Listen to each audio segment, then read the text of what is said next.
Welcome back to the Back and Forth Show. This is episode 5, and I'm your host, Weslow. I'm your boy, King K. And we're back at you with the good positive vibes, the good video topics, and the good all-around culture. How you guys doing today? Welcome back, you guys. Right? I missed you. I thought you that one in the back. Yeah. My favorite. Yeah. But nonetheless, guys, we hope you had a great week. Just to touch base on a quick few things. We'll be getting a lot of uploading things together. The YouTube is out now. That will be in the description, so please check it out. Subscribe to the YouTube. Share it, guys. We really need you guys to help share. Yes, Help get it up there. We're just trying to get us up. we're just trying to get ourselves moving, pretty much. Get us out there. But I guess we can start first. Still Black History Month. So I guess we can start with our facts first. Yeah, we can do. Have we started off? Yeah, sure. Did you know that on September the 25th of 1935, Mamie Johnson, I want to make sure I'm saying this right, Mamie Johnson down in Ridgeway, South Carolina, she was the first woman pitcher in the Negro Leagues. And now again, that was back in September the 27th in 1935. Hey. She hit it.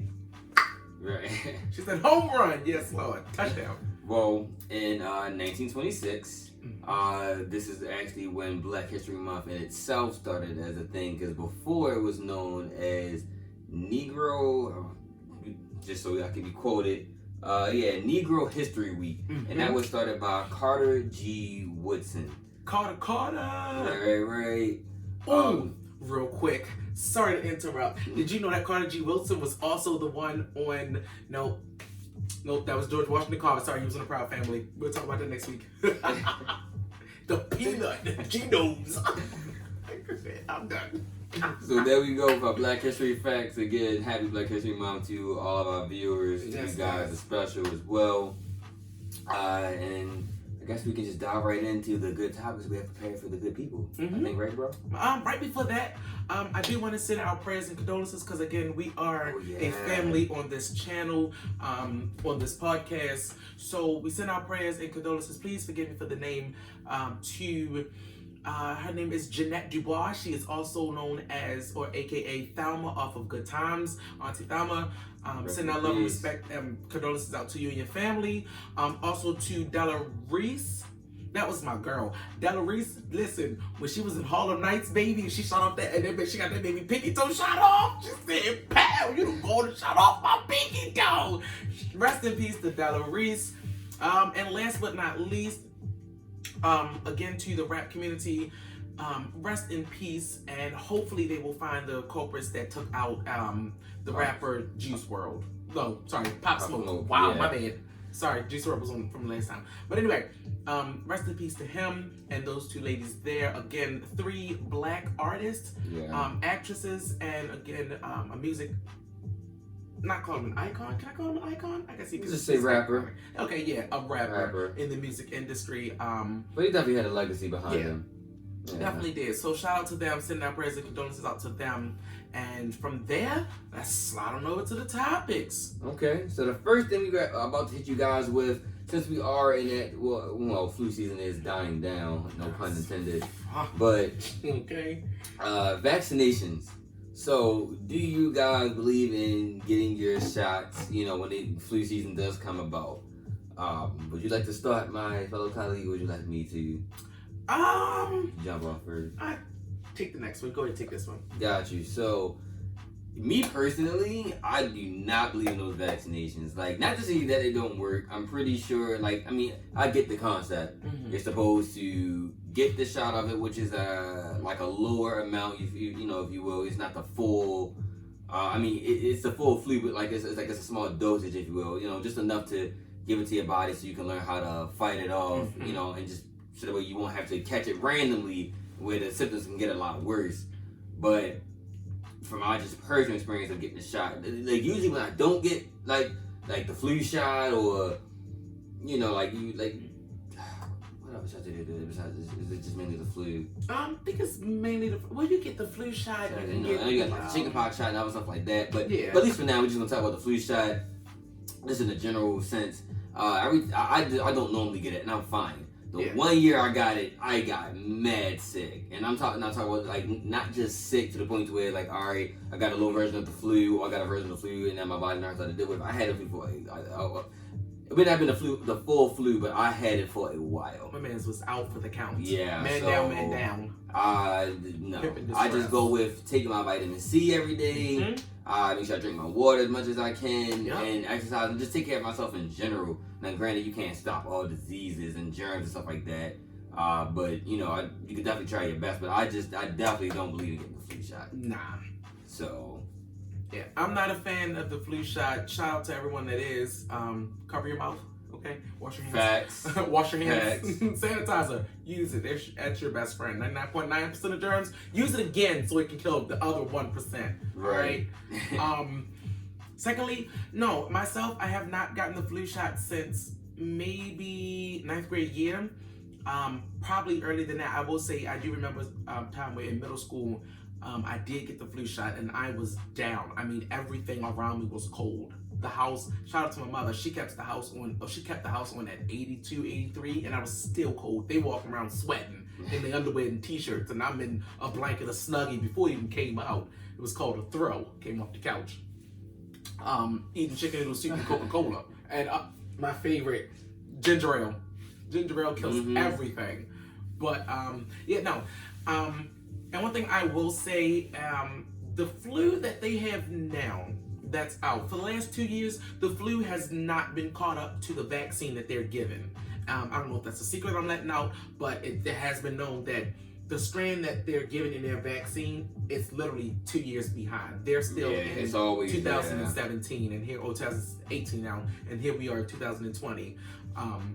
And they have not caught up. So for all you people that are getting the flu vaccine thinking that, oh, I'm good. No. You're not fighting off this year's flu or this strand of flu. You're fighting off a year or two ago. And that's pretty much how you get the current flu. So with that, I would not say get the flu shot. Again, I don't get it, and I've been fine. Yeah. I'll get a little common cold, something serious. Something serious? No.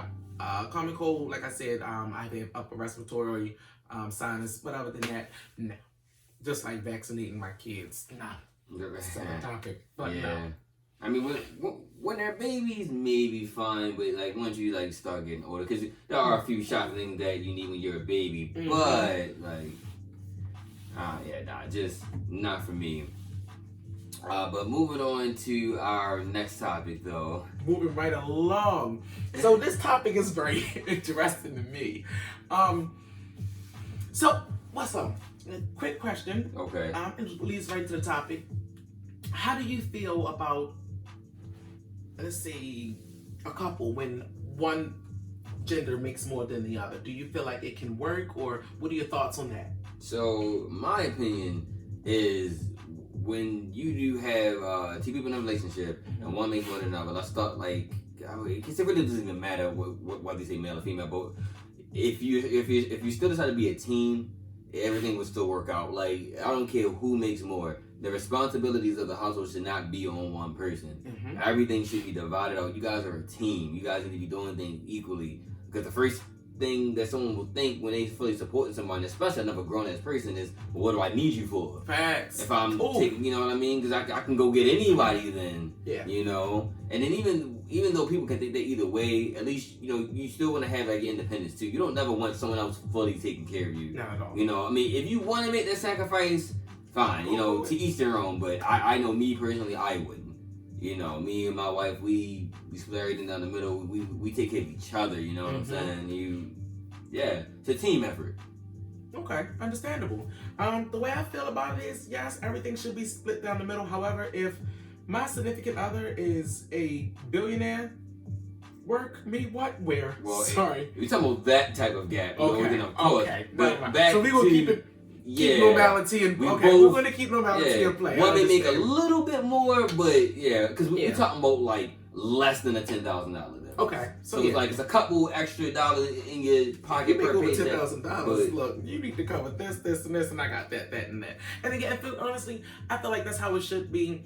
To a certain extent, if like a couple I know, they got a 2-bedroom apartment. They got 2 separate cars, separate accounts, whatever the case may be. I feel like if, y'all on the same insurance, yeah, babe, you take care of the insurance, and then one bill in the house, I take care of the major bill in the house. And then, split things down the middle. Go from there and just make sure that everything weighs out evenly. That way, once you, at the end of the day, it's not like, oh, I'm broke this week, so you got to pay for dinner, or you broke this week, so I got to buy you lunch. It's still helping each other out. Exactly. It's still, when you get into a relationship, you take your separates and make them, you put them together. All right, so with that, even when it comes down to bills, you still break everything down the middle. Real quick story. I was listening to the radio earlier part of the week, and there was a lady who, her and her boyfriend were in a relationship, and she made more money than him. And he says that he don't need to take care of her. I mean, she should take care of him. Long story short, she realized, oh, I'm paying all the bills. Why do I need you? As my colleague said, why do I need you? And you know what she ended up doing? She left him. She left him. Adios. She said, I don't need to take care of you and then pay all my bills when I got the means to pay all my bills and take care of me. Hasta luego. I'm late on my own terms. I'm early on my own terms. I can go shopping and get up at 2, 3 o'clock in the morning and go to Giant on my own terms. So yes, shout out to her. Go ahead, honey, get you a man that can fit the bill as you fit your bill. There you go. All right, moving right along. Topic number 3. Topic number 3 is a special, very important one. Yes, a very important topic. We're at 3 minutes. Should you let the school system tell you either what medications your child needs, or if there's special needs or not? Special needs one may be a little touchy because they are the one teaching your kid. Mm-hmm. But I feel like at the end of the day, you know your kid. But that's a general question, my good brother. Yeah. Should you let the school system tell you what your kids need, essentially? No, I feel like you can help, you can assist, you can make suggestions. There you go. But do not tell Keyword me suggestions. Do not hand me a prescription and say, I think your child needs to be on this medicine. First of all, my child don't need to be on medicine. You just need to get some monkey bars from the ceiling so he can stop jumping off the desks. That's what you need to do, okay? Make sure my child is comfortable. Now, don't have me come back up to school again. But no, if we can sit down and come to a mutual agreement, yes, talk to the parents. Parents, talk to your teachers. Do not let them tell you that your child needs to be on a pink pill that beeps every 20 minutes when your child decides to act up. Your child just might be expressing a certain talent that they have inside of them. They might be a creative design artist, or they might be a communication specialist, so they get to talk a lot. They might be good with their hands, so they start building stuff out of their broken pencils. Don't medicate a child that does not need to be medicated. And parents, pay attention to your child. The school raises your child between 8 to 10 hours a day. Parents, when you get home, you got the rest of that time. That does not mean feed my child, put the child in the bath, do your homework, and then go to sleep. No, talk to your child. Ask them about the school over the weekends.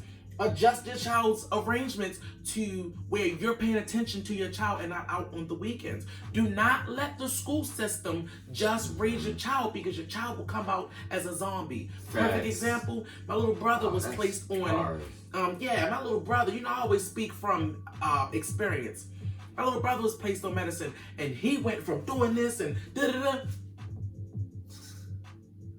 zombie. And that's what happens. And to my colleague's point, that's just how some kids are. Some kids are just energetic. They just need to get it out the system. Or think back to even when you were little. Think about the stuff that you did in class. We weren't labeled as ADHD, what you love doing at the people of color. They weren't trying to categorize them as unteachable or too energetic, or we need to put them on Ritalin. Just anything like that. You have to be able to you should. To his earlier point, even before that, you should know your kid. You know what I'm saying? No, he's just a little bit of this. So let me explain to my kid, hey, I understand you like to move with your hands, like to be energetic. I need you to slow down. Work with them on it. Work with them on it. You can, anything, any habit can be broken if you work on it. I used to bite my nails. Took me a while, but I finally stopped doing that. You're my best friend for real, because I did the same thing. Yeah, they grow. Every now and then I got to, get them together, but it is what it is. And then, to the point of ADHD, there's a way ADHD can work. There are 2 ways. ADHD, hypertension deficit disorder, it goes where this child might be able to multitask. So the ADHD is a part of their multitasking. So if you have people, sorry guys, you have people that can function on certain levels. Then you have people that can function on multiple levels and do 2 or 3 things. I'm the type of person that, I'm not gonna say I have ADHD, where I can sit here having a conversation with you while writing a whole report and still doing research at the same time. You know, again, learn your child and learn your child's ways before you let other people teach you your child's ways. There you go. That's all we're saying. If they were ever really those child's ways. Yep. You know, school systems do get money for more funding for, you know, the more special kids they have. Yep. So, for at least from my research, that's what I found. Don't let your child be a piggy bank child. There you go. Don't let it be a check. Don't let it be a check. And I work with mentally disabled people, and some of them in there are very intelligent. Some of them are very smart, but due to the system and due to the school system and certain programs to get the extra money and funding, they decided to label them. We do not want our child under labels unless they're wearing them. There you go. Those good topics. Yeah, I like that. Did you guys like those? We like those, right? Yeah. Oh, I'm sorry. He almost forgot. It's okay. We're working on that. They're gonna try to steal that. Tragic. I hate to see it. I'm still learning it, but it's all right. Sad I'm still learning after all these years, but it is what it is. So. He covered his mouth. Good job. What? You know I don't want no germs. I drink Corona. I don't want to feel it. No. No pun intended. No offense to anyone out there with the virus.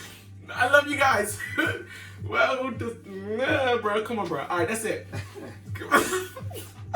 So we hope you guys enjoyed episode 4. I'm sorry. Ooh, episode 5. Sorry, we are 5. This guy. Sorry. Listen. We both invest. A little disclaimer. We have been working since we met up this evening. Yeah. We've been busy. So, laughter, a little laughter. This is what the Back and Forth show is all about. Mm-hmm. Laughter, enjoyment, some pain, because I'm got my stomach hurting all that laughs. But some pain, and pretty much good topics. Bringing you guys some type of, topics that, are actually important or topics that matter. There you go. Or at least we hope so. So if we have any that we're not covering, throw it in those comments. In the comments. Yeah, and subscribe to the YouTube. Link is down below, and links are in the bio on our Instagrams as well. Yes. So we are up. Check out the Back and Forth show. We are live. Yes, we told y'all we was coming back for it. Coming strong. Right. So with that being said, actually I'm gonna go ahead and I like to be biblical every now and then. I love you guys. Got anything else you want to say then before I end it up? I'm gonna wrap it up. Also gonna wrap it up. All right, we'll catch you guys back at episode 6. With that being said, the Bible says, John 3:16, God so loved the world, he gave his only begotten son. So who should ever believe him shall not perish but have everlasting life. With that being said, be easy, be breezy. You guys have a beautiful one, and good night.